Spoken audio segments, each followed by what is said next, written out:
Good morning আজি আমি 5.1 হয় নাই 5.1 খিনি আজি কৰিম। দিয়া আছে কি তলৰ পৰিস্থিতি বিলাকৰ লগত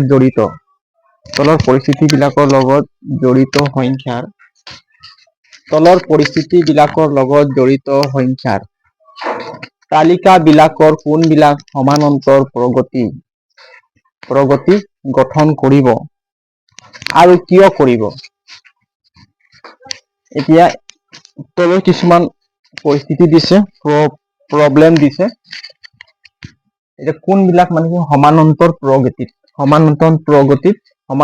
প্ৰগতি গঠন কৰিব আৰু কিয় কৰিব। সমান্তৰাল প্ৰগতি বুজাইছিলি নহয়, আৰিথমেটিক প্ৰগ্ৰেছন। ইংলিছত কি বুলি কয়? আৰিথমেটিক প্ৰগ্ৰেছন। এক নম্বৰ দিছে কি প্ৰথম কিলোমিটাৰত টেক্সি ভাড়া 15 টকা আৰু তাৰ পিছত প্ৰতিৰিক্ত কিলোমিটাৰত 8 টকাকৈ হলে প্ৰতি কিলোমিটাৰৰ অনন্ত টেক্সি ভাড়া কিমান? এইটো সমান্তৰাল গতিত গৈছে নে কোৱাচোন। সমান্তৰাল গতিত টেক্সি গাড়ীটোত উঠি গলি 1 কিলোমিটাৰ গলি কিমান টকা দিব লাগিব ভাড়া? 15 টকা। প্ৰথম কিলোমিটাৰ কিমান টকা ভাড়া? 15 টকা ভাড়া দিলি। টেক্সিটোত তোমালোকে উঠি গলা দেই, 1 কিলোমিটাৰ গলা। ফাৰ্ষ্ট 1 কিলোমিটাৰ গলা ভাড়া কিমান বুলি ক'লে? 15 টকা। আৰু যেতিয়া যদি 15 তই আৰু যাবি, যেনিবা সেকেন্ড 2 নম্বৰ কিলোমিটাৰ যাবি, 2 কিলোমিটাৰ যাবি তো কিমান দিবি ভাড়া তাক? তো প্ৰতি কিলোমিটাৰ নহয়, প্ৰতি কিলোমিটাৰত মানে কি 8 টকাকে প্লাস হ'ব, 8 টকাকে বেছি দিব লাগিব। মানে মই তোমালোকে টেক্সিত গলা, প্ৰথমে কি বুলি কয়, প্ৰথম কিলোমিটাৰ ভাড়া কিমান? 15 টকা।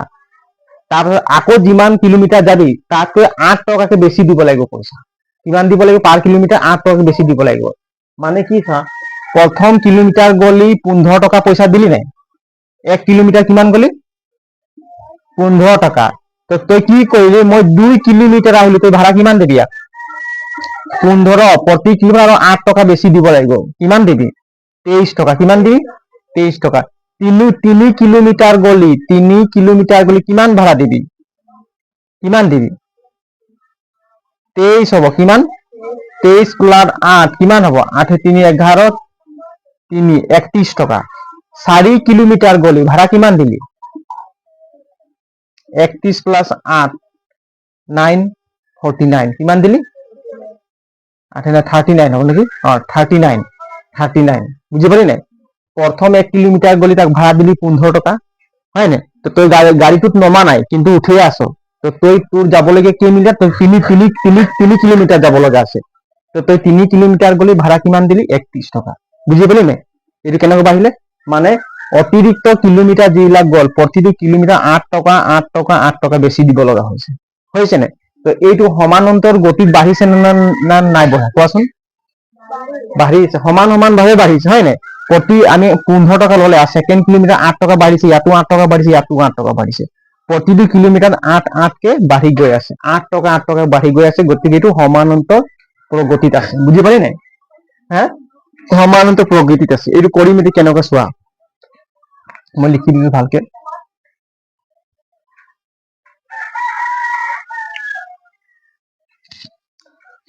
প্ৰথম কিলোমিটাৰৰ বাবে টেক্সি ভাড়া 15 টকা লিখিম দেই। এইটো সলিউশন। প্ৰথম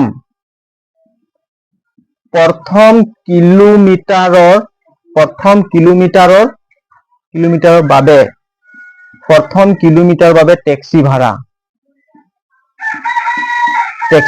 কিমান? প্ৰথম কিলোমিটাৰ তোমালোকে যাবা, তেতিয়া ভাড়া কিমান বুলি কৈছে? সমান 15 টকা। কিমান?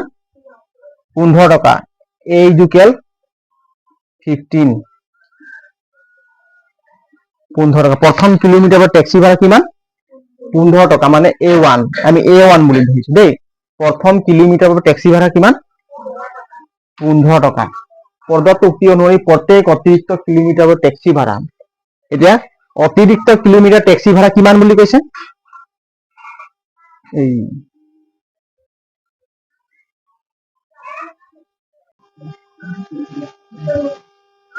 কি প্ৰথম কিলোমিটাৰৰ টেক্সি ভাড়া কিমান A1 কিমান হইলো 15 টকা তাৰপিছত প্ৰত্যেক অতিৰিক্ত কিলোমিটাৰৰ বাবে টেক্সি ভাড়া 8 টকা হয় নাই 15 টকা দিয়াৰ পাছত তাৰ পাছত যিমান তুমি মানে গাড়ী টেক্সি ভাড়া যাবা প্ৰতি কিলোমিটাৰ বেছি কিমান দিব বুলি কৈছে 8 টকা প্ৰত্যেক অতিৰিক্ত কিলোমিটাৰ টেক্সি ভাড়া 8 টকা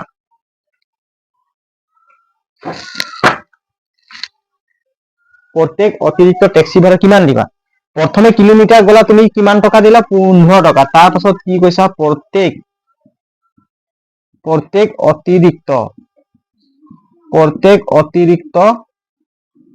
অতিৰিক্ত টেক্সি ভাড়া কিমান টকা প্ৰত্যেক অতিৰিক্ত টেক্সি ভাড়া কিমান দিব লাগিব 8 টকা ভাড়া 8 টকা দেই কিমান দিব লাগিব 8 টকা প্ৰথম কিলোমিটাৰ তোমাৰ প্ৰথমে 1 কিলোমিটাৰ গলা তোমাৰ ভাড়া লাগিয়ে গল 15 টকা বুজি পাইছা না তাৰপিছত তুমি 2 কিলোমিটাৰ গলা এতিয়া প্ৰথম কিলোমিটাৰ 15 টকা দিলাই আৰু সেকেন্ড কিলোমিটাৰ আকৌ 15 টকা দিব লাগিব আৰু 8 টকা দিব লাগিব বুজি পালি নাই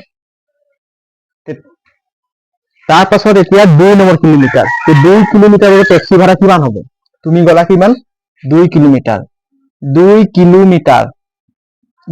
কিলোমিটাৰ টেক্সি ভাড়া 2 কিলোমিটাৰ টেক্সি ভাড়া 2 কিলোমিটাৰ বাবে লিখিম 2 কিলোমিটাৰ বাবে টেক্সি ভাড়া কিমান হ'ব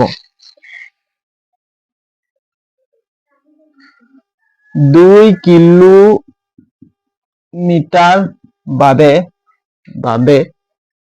কিলোমিটাৰ বাবে 2 কিলোমিটাৰ বাবে টেক্সি ভাড়া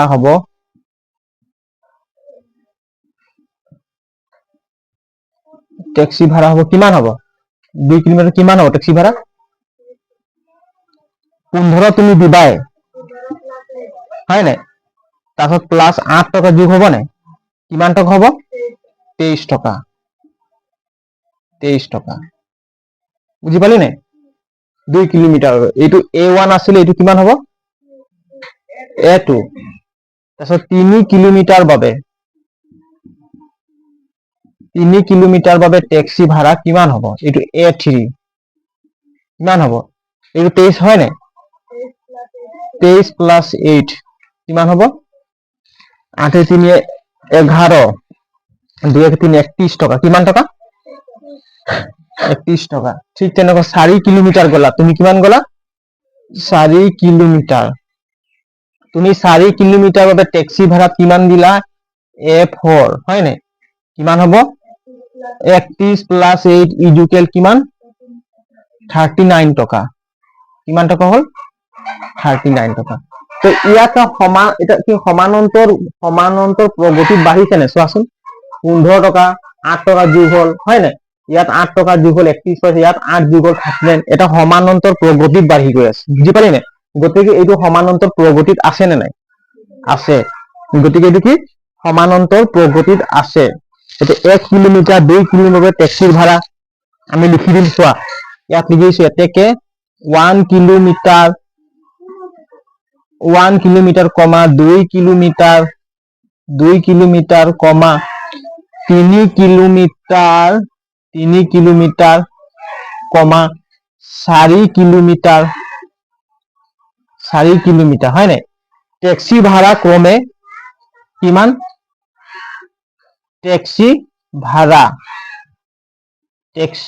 ক্রমে কিমান 1 কিলোমিটার কিমান 15 টাকা কিমান গল 15 2 কিলোমিটার কিমান গল 23 টাকা 3 কিলোমিটার কিমান 31 টাকা 4 কিলোমিটার 39 ডট ডট ডট এনেকা গৈ বাঢ়ি থাকিব তুমি যিমান গৈ থাকিবা 15 23 31 39 15 23 31 39 লৈকে মানে বাঢ়ি গৈ থাকিব বুজি পালি নে 15 23 তেনেকা বাঢ়ি গৈ থাকিব ট্যাক্সি ভাড়া এটা সমান্তর প্রগতিত বাঢ়িছে নাই কোৱাচোন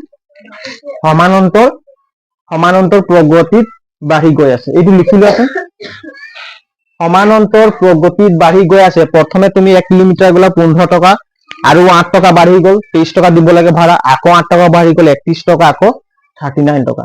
এটা সমান্তৰাল প্ৰগতিত বাঢ়ি গৈ আছে। লিখি লোৱা। সিহঁতৰ মাজত কমন ডিফাৰেন্স কিমান বুলি কৈছে? ইয়াত কিমান আছে কমন ডিফাৰেন্স? কমন ডিফাৰেন্স কিমান আছে? 8 আছে। কমন ডিফাৰেন্স 8 আছে। বহাইছো দেই।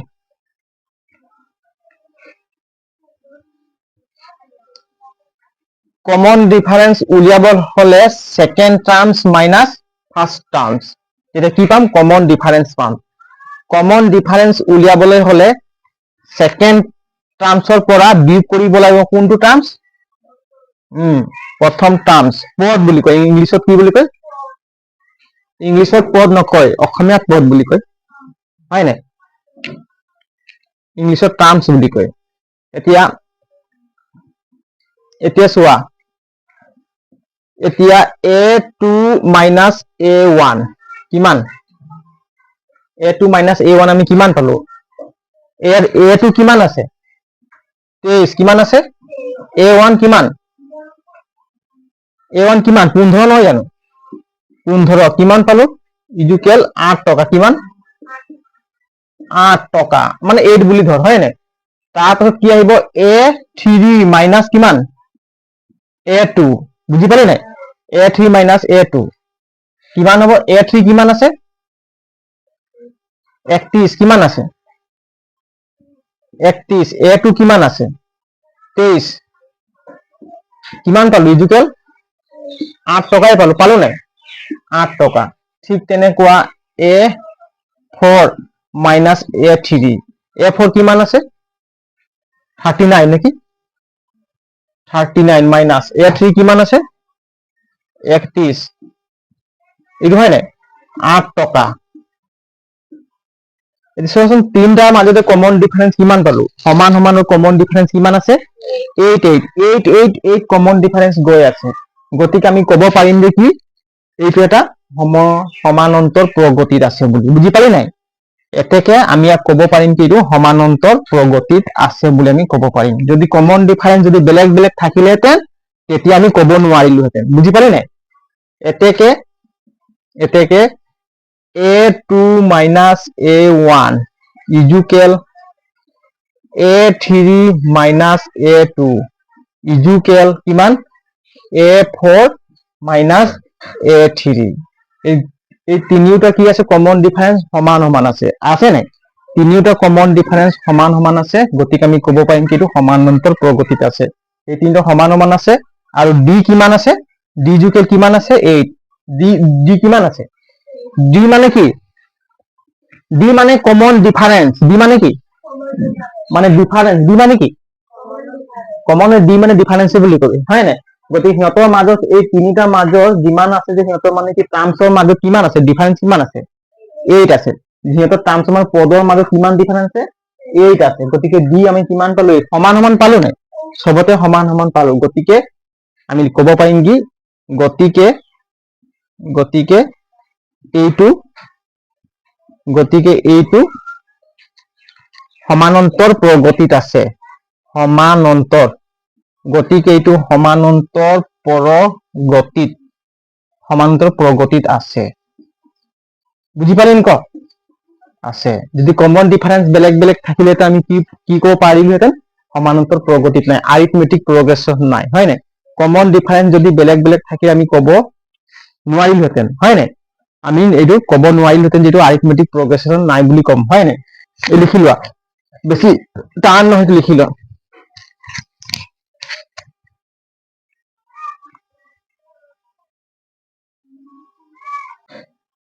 ডি মানে ডিফারেন্স, হয় নাই? এ মানে হল পদ, প্রথম পদ। এই এ2 মানে দ্বিতীয় পদ, এই দ্বিতীয় পদ, প্রথম পদ, তৃতীয় পদ, দ্বিতীয় পদ। বুঝি পালি নাই? এ কি বুঝাইছে? পদ বুঝাইছে। কি বুঝাইছে? এ পদ। আৰু ডি কি বুঝাইছে? ডিফাৰেন্স। ডি কি বুঝাইছে? ডিফাৰেন্স। যদি প্ৰথম পদ, দ্বিতীয় পদ, তৃতীয় পদ মাজৰ সিহঁতৰ যদি ডিফাৰেন্স যদি বেলেগ বেলেগ থাকে তেতিয়া আমি কব নোৱাৰিম যে এইটো সমান্তৰাল প্ৰগতিত আছে বুলি। এতিয়া ইয়াৰ ডিফাৰেন্স সমান আছে নাই? ইয়াৰ ডিফাৰেন্স সমান আছে।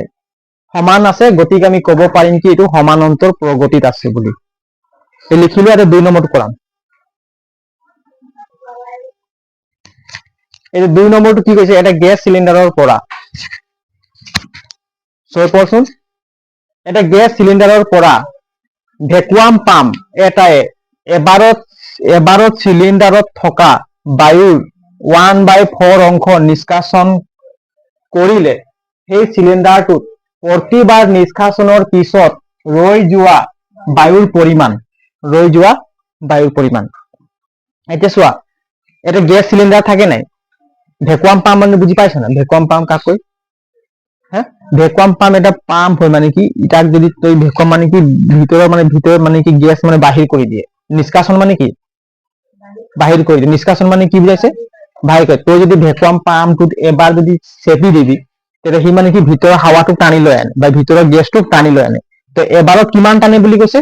1/4 অংশ। কিমান টানে? 4 ভাগৰ 1 অংশ টানে। একবাৰত কিমান অংশ টানে? 4 ভাগৰ 1 অংশ টানে বুলি কৈছে। এইটো যেনিবা এটা চিলিণ্ডাৰ, এইটো কি এটা শুনি লোৱা, এইটো কি হয়? চিলিণ্ডাৰ। ইয়াত কি আছে? গেছ আছে। কি আছে? গেছ। তো কিমান কৈছে? 1/4 অংশ। কিমান অংশ টানে? একবাৰত কিমান অংশ টানে? ভেকুৱাম মানে 1/4 অংশ এবাৰত গেছ নিষ্কাশন কৰি দিয়ে, মানে 1/4 অংশ এবাৰত গেছ বাহিৰ কৰি দিয়ে, হয় নাই? বুজি পালি নাই? বাহিৰ কৰি দিয়ে। 1/4 অংশ মানে কিমান?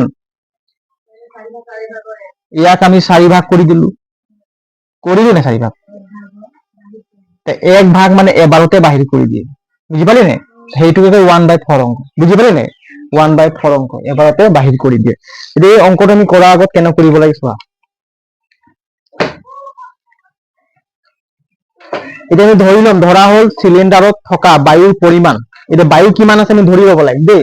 ধৰা হ'ল চিলিণ্ডাৰত বায়ুৰ পৰিমাণ A1 ইজুকেল V বুলি ধৰিম। A1 ইজুকেল ধৰিম কি? ধৰা হ'ল চিলিণ্ডাৰত থকা বায়ুৰ পৰিমাণ A1 ইজুকেল V বুলি ধৰিম। A1 ইজুকেল V বুলি ধৰিম দেই। এইটো মহাই দিছো। ধৰা হ'ল চিলিণ্ডাৰত থকা বায়ুৰ পৰিমাণ, ধৰা হ'ল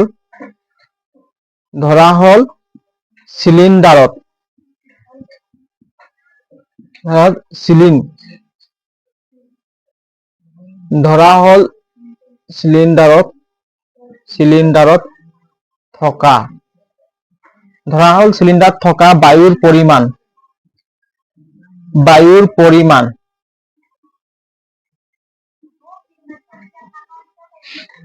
A ইজুকেল কিমান ধৰিম? V। কিমান ধৰিম? A1 হ'ব। A1 ইজুকেল কিমান ধৰিম? V একক বুলি ধৰিম। কিমান ধৰিম? V একক বুলি ধৰিম দেই। V মানে ইমান মানে কি এবাৰত। এতিয়া ধৰা হ'ল আমি চিলিণ্ডাৰটোত বায়ুৰ পৰিমাণ কিমান আছে? V একক বুলি ধৰিম। কিমান ধৰিম? V একক। ধৰা হ'ল চিলিণ্ডাৰত থকা বায়ুৰ পৰিমাণ কিমান ধৰিম? V একক। এবাৰত যদি প্ৰথমবাৰ বাবে ভেকুৱাম পাম্পে যদি এবাৰত নিষ্কাশন কৰি কিমান অংশ কৰে? 1/4 অংশ। এবাৰত যদি ভেকুৱাম পাম্পটো কিমান গেছ টানি লৈ আনে? ভেকুৱাম পাম্পটো একবাৰত যদি তুমি একবাৰ চেপি দিবা এনেকুৱা, সেই হাৱাটো টানিবনে? কিমান অংশ টানে? 4 ভাগৰ 1 ভাগ। কিমান অংশ টানে? 4 ভাগ। প্ৰথমবাৰৰ ভেকুৱাম পাম্পে বায়ুৰ 1/4 ইমান অংশ নিষ্কাশন কৰাৰ পাছত চিলিণ্ডাৰত থকা বায়ুৰ পৰিমাণ। এতিয়া প্ৰথমবাৰৰ বাবে ভেকুৱাম পাম্পে প্ৰথমবাৰৰ বাবে নিষ্কাশন কৰাৰ পাছত লিখিম কি? প্ৰথমবাৰৰ বাবে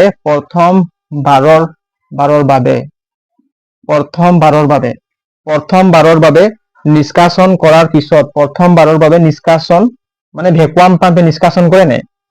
নিষ্কাশন কৰাৰ পিছত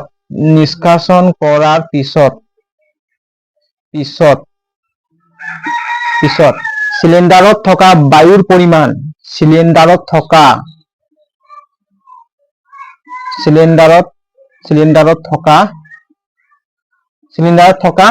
কি বায়ুৰ পৰিমাণ, চিলিণ্ডাৰত থকা বায়ুৰ পৰিমাণ কিমান হ'ব? বায়ুৰ পৰিমাণ কিমান?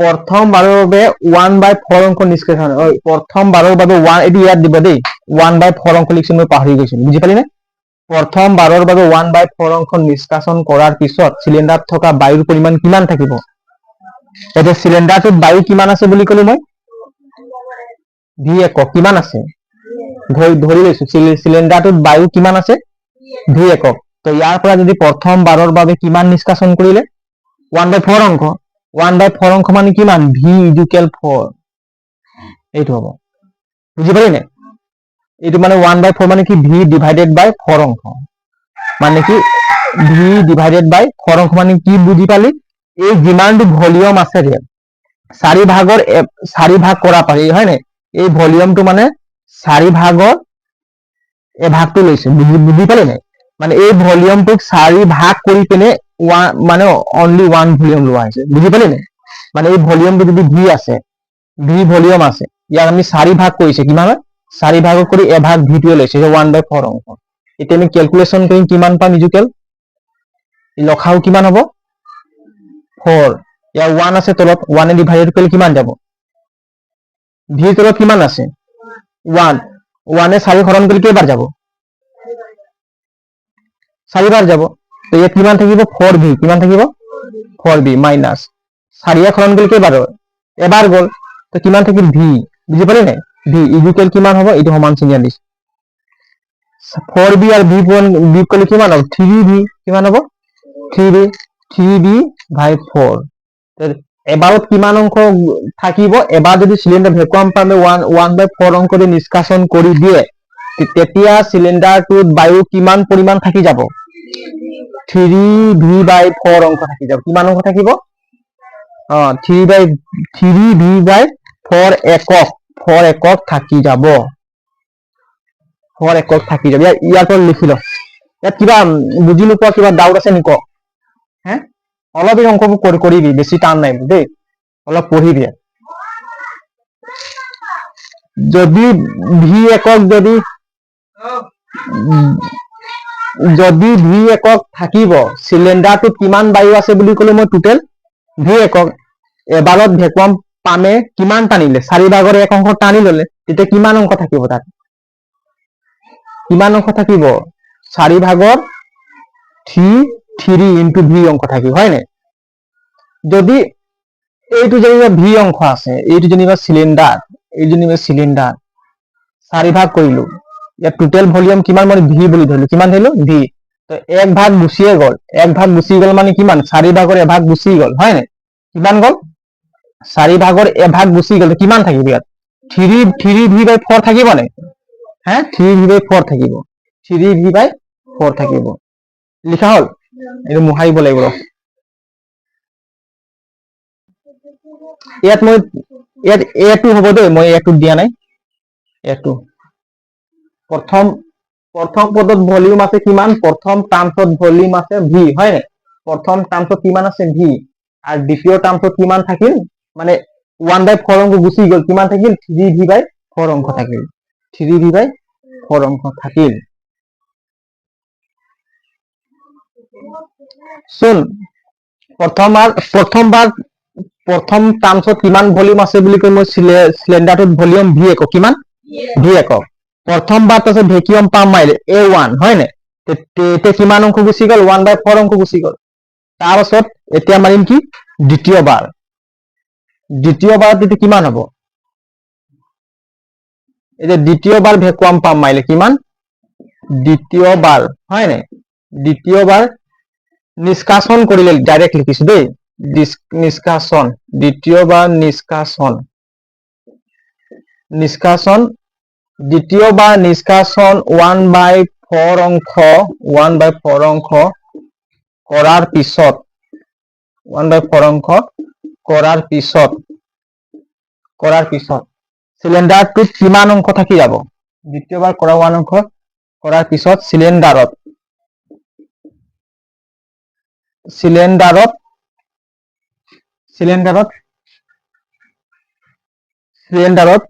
বায়ুৰ পৰিমাণ থাকিব কিমান বায়ুৰ পৰিমাণ লিখিছিলো ন বায়ুৰ পৰিমাণ থাকিব, বায়ুৰ পৰিমাণ থাকিব, কিমান থাকিব? যেতিয়া প্ৰথমবাৰ যেতিয়া ভেকুৱাম পাম্প কৰি পিনে কিমান অংশ থাকিলে? 3 বাই কিমান থাকিলে?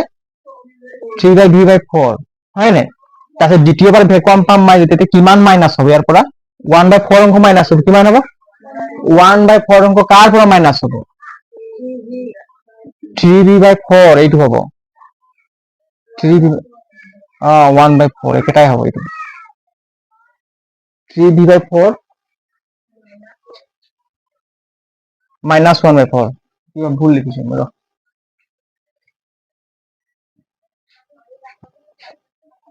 কিমান অংশ কিমান অংশ হ'ব বুলি কৈছে? 1/4 অংশ। 3/v/4 এইটো হ'ব। এইটো কেনে হ'ল কচোন? এইটো কেনে হ'ল মই বুজাই দিছো ন। এতিয়া শুন, এই 5ক যদি 4 ভাগ কৰচোন, 5ক 4 ভাগ কৰিলে আমি কিমান লিখিম? 5ক যদি 4 ভাগ কৰিম তেতিয়া আমি কিমান লিখিম? পূৰণ, এইখিনি পূৰণ দিম। 5ক যদি 4 ভাগ কৰিলে কিমানেৰে পূৰণ কৰিম? 1/4 কৰিম নাই? হা? বা আমি লিখিলো কি 1/4 ইনটু কিমান? 5 লিখিম নাই? হা? মানে কি বুজিলো? 5ক কি ভাগ কৰিলো? 1/4 মানে 4 ভাগৰ এভাগ, হয়? 5ক কিমান ভাগ কৰিলো?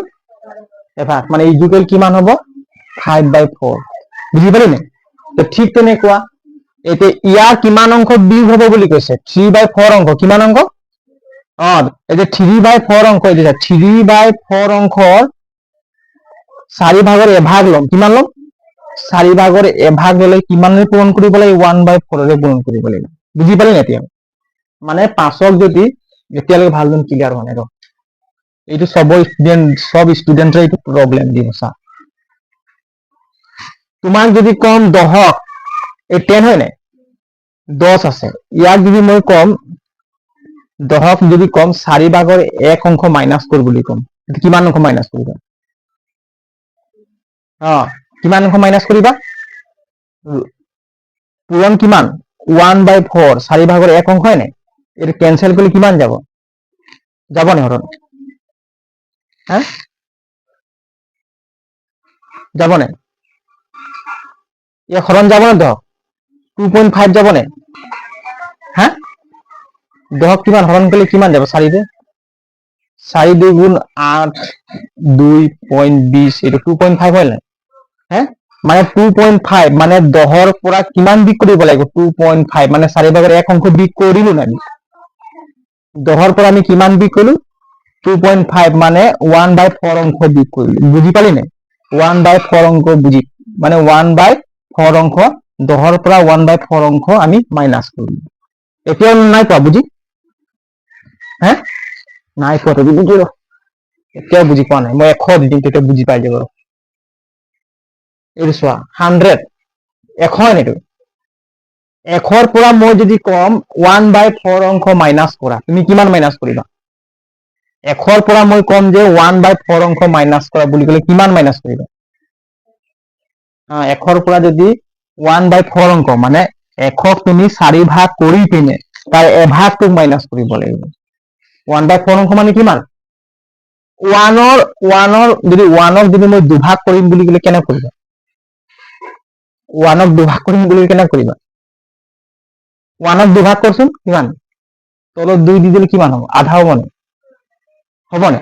তো 1ক দুভাগ কৰি এতিয়া আধা অংক পালো নাই? 1ক 1, তোমাৰ ওচৰত যদি 1 আছে, মই কম কি ইয়াক দুভাগ কৰ। তো কেনেকে ভাগ কৰিবা? তলত 2 দি দিবা, ভাগ কৰি কিমান হ'ল? আধা পালো নাই? আধা হয় নাই? ঠিক তেনেকুৱা 4ক যদি মই আধা কৰো বুলি তুমি কেনেকে কৰিবা? তলত কিমান দি দিম? 2 দি দিম। কিমান দি দিম? 2 হৰণ কৰি কিমান পাম? 2 পাম নাই? 4 আধা হয় নাই 2? তো ঠিক তেনেকুৱা 100,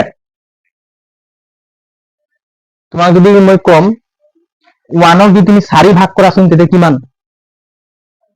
4 ভাগ 1ক তুমি ইয়াত তলত 4 দিলে তলত 4 ৰে এইটো দি দিও হৰণ কৰিলে হৈ যাব বুজি পালি নাই এক 4 মানে এইটো কি 1 ক 4 ভাগৰ এভাগ হয় কিমান হয় 4 ভাগৰ এভাগ ঠিক তেনেকুৱা 100 এশৰ পৰা আমি 4 ভাগৰ এভাগ মাইনাছ কৰিব লাগিব কিমান 4 ভাগৰ এভাগ তো ইয়াক আমি 4 ৰে ডিভাইডেড কৰিম কিমান কৰিম 4 ৰে ডিভাইডেড কৰিলে কেইবাৰ যাব 25 কিমান পাম 25 তো 100 পৰা আমি কি বিয়োগ কৰিম 25 বিয়োগ কৰিম 100 পৰা কিমান বিয়োগ কৰিম 25 মিন্স কিমান 1/4 হয় নাই ইকুৱেল কিমান 75 পাম নাই পাম ঠিক তেনেকুৱা এই যে 3 ইনটু v ডিভাইডেড বাই 4 বুজি পালে নাই তো 3 ইনটু v ডিভাইডেড বাই 4 মই কম যে ইয়াৰ পৰা তুমি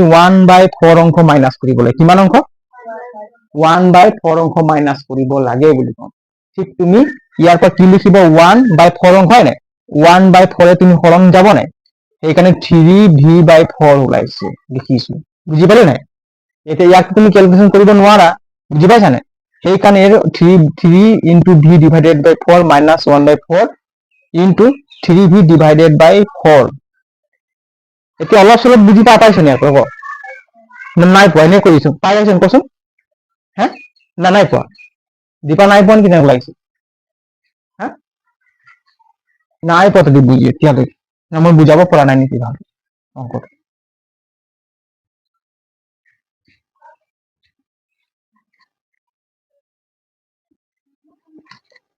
নাই পোৱা বুজি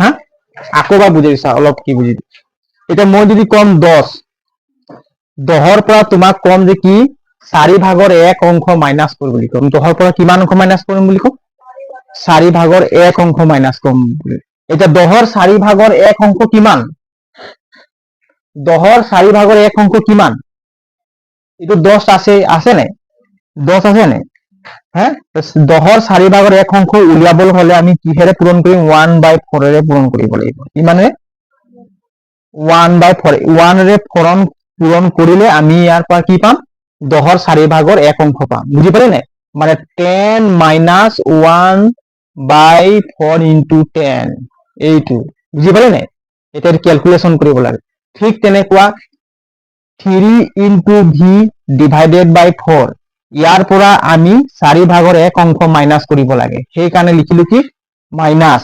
1/4 3v into divided by 4 এতিয়া বুজি পাইছনে হে বুজি পালি নাই মানে 10 4 ভাগৰ 1 অংশ কিমান এটো ক্যান্সেল কৰিলে কিমান যাব 2.5 পাবি নাই 10 যদি মই 4 ভাগ কৰিম তেতিয়া কিমান পাবি 2.5 পাবি 10 4 ভাগ কৰিলে কিমান পাবি 2.5 সেইকাৰণে 10 পৰা 4 ভাগ এইটো মানে কিমান 10 এইটো ক্যালকুলেশন কৰিম 2.5 এ পাম নাই 2.5 পাম নাই এতিয়া সব 10 যদি আমি দুভাগ কৰিলে কিমান হ'ব 5 plus 5 হয় নাই হ্যাঁ আকৌ দুভাগ কৰি 2.5 plus 2.5 এইটো হয় নাই আকৌ 5 2.5 plus 2.5 এইটো হয় নাই তো কেই ভাগ হল 1 ভাগ 2 ভাগ 3 ভাগ 4 ভাগ 10 আমি কেই ভাগ কৰিলো 4 ভাগ তো 4 ভাগৰ ভাগৰে বি কৰিব কৈছে সেইকাৰণে 10 পৰা 2.5 তো মই ডাইৰেক্ট লিখি দিলো 1/4 into 10 বুজি পালি নাই সেইকাৰণে ইয়াত লিখি দিলো কি 3 into v divided by 4 ইয়াৰ পৰা আমি 1/4 অংক মাইনাছ কৰিব লাগে সেইকাৰণে minus 1/4 into 3v into divided by 4 বুজি পালি নাই এতিয়াতো বুজি পাব লাগে ক্লিয়াৰ আছে এতিয়া চোৱা এইটো পূৰণ হ'ব নাই এইটো পূৰণ হলে কিমান হ'ব 16 হ'ব কিমান হ'ব 16 3v divided by 4 minus এইটো পূৰণ হলে কিমান হ'ব 3v হ'ব 4 4 গুণ 16 এতিয়া 4 আৰু 16 লসাগু কিমান 4 আৰু 16 লসাগু 16 হ'ব এই চা 4, 16 ইয়াৰ লসাগু কেনেকৈ ওলাইছা 4 ৰে হৰণ কৰিলে কেইবাৰ গ'ল এবাৰ কিমান গ'ল এবাৰ 4 4 গুণ কিমান 16 আৰু তো হরণ যায় কত যাব জানো না যায় কেন 4 into 1 into 4 কিমান হ'ব 4 4 গুণ 16 এটা 4 আৰু 16 লখাও কিমান 16 4 এক হৰণ কৰে কেইবাৰ গ'ল 16 4 এ 16 হৰণ কৰে কেইবাৰ গ'ল 4 বাৰ গ'ল 4 4 গুণ 16 না 4 এক পূরণ করে কিমান হ'ব 4 3 গুণ 12 বুঝি পালি না v মাইনাস 16 আৰু 16 হৰণ কৰিলে এবাৰ গ'ল, গতিকে থাকিল কিমান 3v। ইয়াৰ পৰা ঠিকে আছে নহয়? এতিয়া 12ৰ পৰা 3 গ'ল কিমান 9, 9v, 9v হয় নাই 9v 16 ঠিকে আছে না? এইটো আৰু কেনচেল যাব নেকি? 16 কেনসেল নাযায়, 9v পালো হয় নাই 9v একক কিমান পালো 9v একক 9v একক প্ৰথমে কিমান পাইছিলো আমি কিমান পাইছিলো প্ৰথম 3v/4 লিখি লৈছো। এতিয়া চোৱা প্ৰথম যেতিয়া আমি ভেকুৱাম পাম্পে যদি 1/4 অংক যদি বায়ু নিষ্কাশন কৰিলে কিমান অংশ থাকিল 3 into v divided by 4 অংশ থাকিল। আর দ্বিতীয় বাৰৰ বাবে ভ্যাকুয়াম পাম্পে নিষ্কাশন কৰিলে তেতিয়া বায়ু তেতিয়া সেকেন্ড অংশ কিমান একক থাকিল 9v divided by 16 অংশ থাকিল। বুঝি পালে নাই? কিন্তু সমান সমান থাকিল জানো? এটা সমান প্ৰগতিত আছে নে নাই? এটা নাই বুলি আমি কেনে গম পাম সমান প্ৰগতিত আছে নাই? লিখি লোৱা তাৰপাছত কম। যদি সমান সমান প্ৰগতিত যদি বৃদ্ধি হয় তেতিয়া বুজি পাম যে সমান আছে। সমান অংশত নাই ক'ত সমান অংশত আছে হয় নাই 3 into v divided by 4 আৰু 9v into divided 16 এই সমান অংশ ক'ত আছে নাই নহয় সমান অংশ নাই।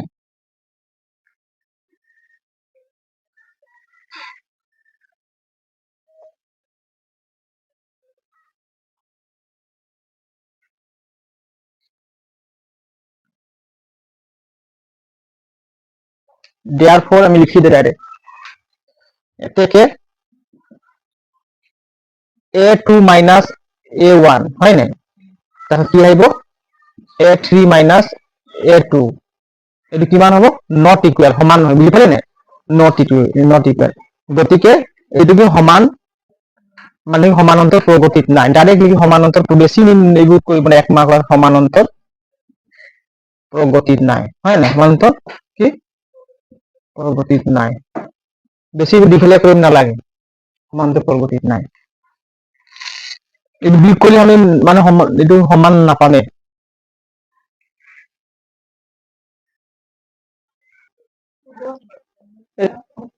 এই চোৱা 3 নম্বৰ চোৱা 3 নম্বৰটো কৈছে কি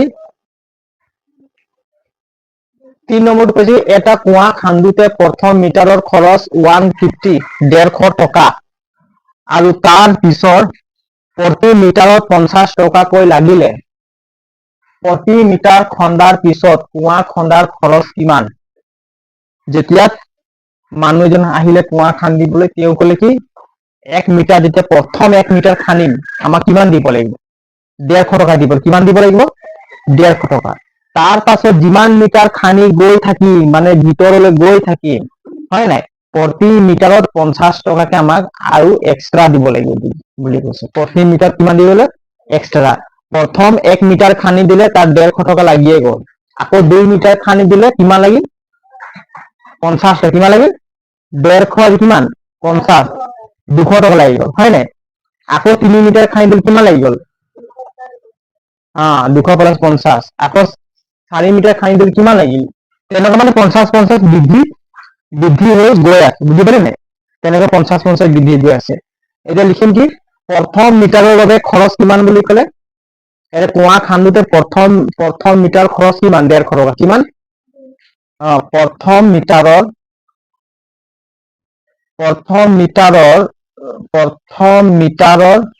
মিটাৰৰ খৰচ ডাইৰেক্ট এনেকৈ শৰ্ট লিখি দেই খৰচ কিমান টকা 150 টকা মানে A1 প্ৰথম মিটাৰ কিমান বুলি ক'লে A1 কিমান প্ৰথম মিটাৰ কিমান A1 ইকুয়াল কিমান টকা 150 টকা 150 টকা বুঝি পালে নাই তাৰপিছত অতিৰিক্ত মিটাৰৰ বাবে কিমান টকা বৃদ্ধি হৈছে বুলি কৈছে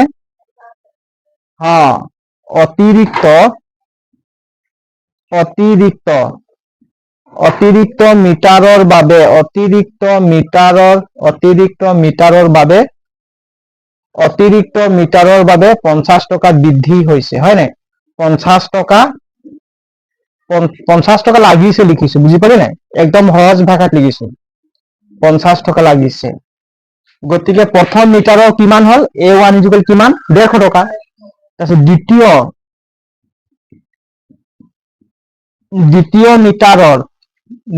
মিটাৰৰ খৰচ কিমান হ'ব? দ্বিতীয় মিটাৰৰ খৰচ কিমান হ'ব? A2 ইকুৱেল কিমান হ'ব? 150 প্লাস কিমান? 150 প্লাস 50 ইকুৱেল 200 টকা। কিমান? 200 টকা। ঠিক তেনেকুৱা তৃতীয় মানে থাৰ্ড, হয় নাই? তৃতীয় মিটাৰৰ বাবে খৰচ কিমান হ'ব? A3 ইকুৱেল কিমান? 200 প্লাস 50 ইকুৱেল কিমান? 250 টকা। 250 টকা। তাৰপিছত চতুৰ্থ A4D দেই, কিমান? 200 প্লাস 50 ইকুৱেল কিমান হ'ব?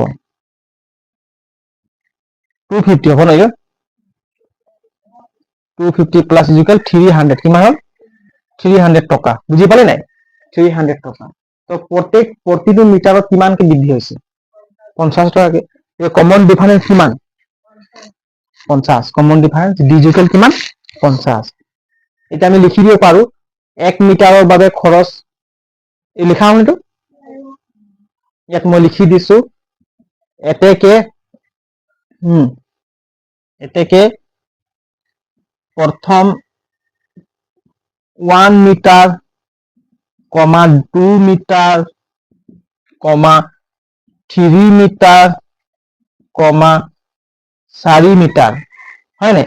4 মিটাৰৰ খৰচ কিমান? খৰচ হৈছে প্ৰথম 1 মিটাৰ খৰচ কিমান? 150, 2 মিটাৰ কিমান? 200, 3 মিটাৰ কিমান? 250, 4 মিটাৰ কিমান? 300 সমান্তৰাল গতিত গৈ আছে। সমান্তৰাল গতিত গৈ আছে নে? গৈ আছে। সমান্তৰাল গতিত গৈ আছে। এতিয়া সিহঁতৰ কমন ডিফাৰেন্স কিমান পালো? D ইকুৱেল কিমান পালো? D ইকুৱেল 50 পালো। বুজি পালে নাই? D equal 50। গতিকে তোমালোকে কৈ দিবা কি ইয়াৰ কমন ডিফাৰেন্স 50 আছে, লিখিয়ে দিলো, হয় নাই? গতিকে এইটো সমান্তৰাল প্ৰগতিত আছে। ইমানটো লিখ, বেছি দীঘলীয়া নকৰো। গতিকে এইটো সমান্তৰাল প্ৰগতিত আছে। এইটো সমান্তৰাল প্ৰগতিত আছে।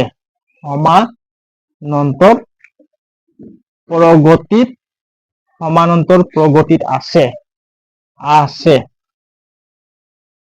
আছে। বুজি পালি নাই? বুজি আছে, বেছি টান নাই। অংকবিলাক ৰিভাইজ কৰিবা ঘৰত এবাৰ। লিখি লোৱা এইটো। সমান্তৰাল প্ৰগতি, আৰিথমেটিক প্ৰগ্ৰেছন। ইংলিছত কি বুলি কয়? আৰিথমেটিক প্ৰগ্ৰেছন। সমান্তৰাল প্ৰগতি, আৰিথমেটিক প্ৰগ্ৰেছন। লিখা হ'ল? মই অলপ চাইড হৈ গৈছো, লিখি লোৱা ভালকে।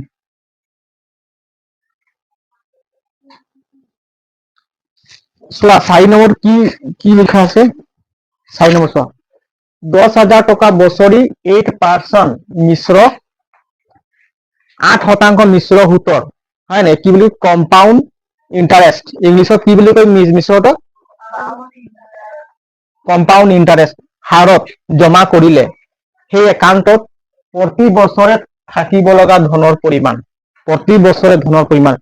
এতিয়া চোন, তুমি একাউণ্টত গলা, তোমাক বেংকৰ মেনেজাৰে ক'লে কি মিশ্ৰ সুদ 8% দিম বুলি ক'লে। বছৰত কিমান দিয়ে বুলি কৈছে? 8%। তুমি কিমান টকা জমা কৰিলা? 10,000।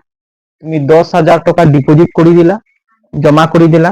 তোমাক ইণ্টাৰেষ্ট কিমান দিব বুলি কৈছে? বছৰত 8%, মানে কি 8 টকা দিব। তো মিশ্ৰ সুদ বুলি কৈছে নে? কম্পাউণ্ড ইণ্টাৰেষ্ট মানে কি? মিশ্ৰ সুদ বুজি পোৱা নাই? কম্পাউণ্ড ইণ্টাৰেষ্ট বুজি পাইছ নাই? কোৱা, মিশ্ৰ সুদ কাক কয়? নাই পোৱা? তুমি যদি 10,000 টকা বেংকত জমা দিলা, তো তোমাক ইণ্টাৰেষ্ট কিমান দিব? 8 টকা। তো কিমান পাবা? 10,000 বেংকত জমা দিলা, তো তোমাক 8 টকা বছৰত সুদ দিম বুলি ক'লে, তো তোমাক কিমান দিব? এক বছৰ কিমান দিব? 10,000 কিমান সুদ পাবি এক বছৰত? 8 টকা বুলি ক'লে 10,000ত কেইটা 100 টকীয়া থাকিব? কেইটা থাকিব? 8 টকা বুলি কৈছে, বুজি নাই পোৱা? তুমি বেংকত 10,000 পইচা জমা দিলে, কিমান দিলা? 10,000 10,000 জমা দিলা হয় নাই? তোমাক সুদ কিমান দিয়ে বুলি কৈছে? 8%, মানে কিমান? 8 ডিভাইডেড বাই 100। খৰ ভিতৰত কিমান দিব? খৰ ভিতৰত 8 টকা দিব। তুমি তেনে তোমাৰ ইণ্টাৰেষ্ট কিমান হ'ব? এইটো কেনচেল। কিমান হ'ব? 800 টকা সুদ পালা বছৰত। কিমান সুদ পালা? 800। তুমি এক্সট্ৰা 10,000 পইচা জমা কৰিছিলা নাই? 10,000 জমা কৰিছিলা, এইপিনে 800 টকা সুদ। তো টোটেল কিমান হ'ব? 10,800 টকা তোমাৰ বাঢ়ি গ'ল, মানে 10,800 বেংকত জমা হ'ল নাই? ছেকেণ্ড বছৰত কিমান দিব? ছেকেণ্ড বছৰত আৰু কিমান দিব সুদ তোমাক? 8% দিব। তো কাৰ ওপৰত ডিপেণ্ড কৰি 8% দিব? 10,000 নহয়, 10,800 ওপৰত ডিপেণ্ড কৰি দিব। বুজি পালি নাই? কাৰ ওপৰত দিব? 10,800 ওপৰত, আৰু ছেকেণ্ড বছৰত জমা হ'ব ইমান টকা। বুজি পালি নাই? এইটো কেনচেল গ'ল, শূন্য শূন্য কেনচেল, থাকিল কিমান? 8 8 গুণ কিমান? 64। 8 গুণ 8 কিমান হ'ল?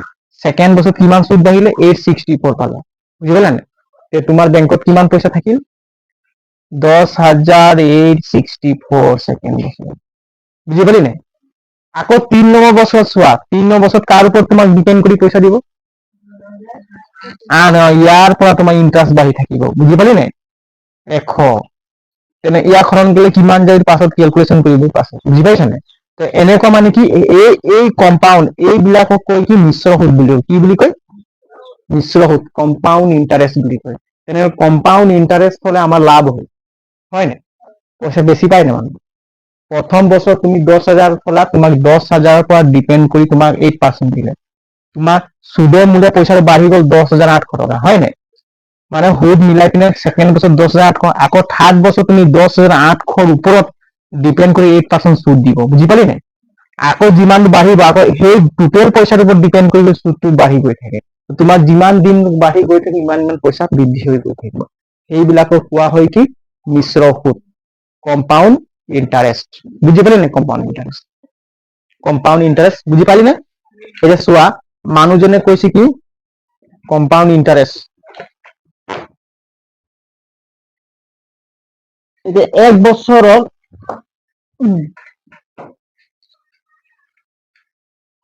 এক বছৰৰ পাছত একাউণ্টৰ ধনৰ পৰিমাণ কিমান হ'ব বুলি কৈছে? এক বছৰৰ পাছত তুমি 10,000 টকা জমা দিলা, হয় নাই? তেনেহ'লে এক বছৰৰ পাছত কিমান হ'ব ধনৰ পৰিমাণ? মিশ্ৰ সুদ ওলাইছিলা নহয়, পাহৰি থাকিলা নেকি?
এইটো অলপ চাউণ্ডটো খেলি মেলি হৈছিলে ন তাও মানে কি দুটা মাজত কি মানে কি কমন ডিফাৰেন্স যদি বেলেগ বেলেগ থাকে তেতিয়া বুজি পাই যাম যে সমান্তৰ প্ৰগতিত নাই কমন ডিফাৰেন্স যদি বেলেগ বেলেগ থাকিব তেতিয়া বুজি পাই যাম কি সমান্তৰ প্ৰগতিত নাই এই লিখি লোৱা লিখা হল নাই লিখি লোৱা আৰু ক্লাছ হ'ব আজি ইমানতে দেই আজি আমাৰ ক্লাছ ইমানতে শেষ হৈছে আজি আৰু ক্লাছ নকৰো আৰু আমাৰ ক্লাছ ভাল লাগিলে কমেন্ট কৰি জনাব আৰু লাইক আৰু শ্বেয়াৰ কৰিব আৰু আমাৰ চেনেলটো সাবস্ক্ৰাইব কৰি থব ঠিক আছে থেংক ইউ জয় হিন্দ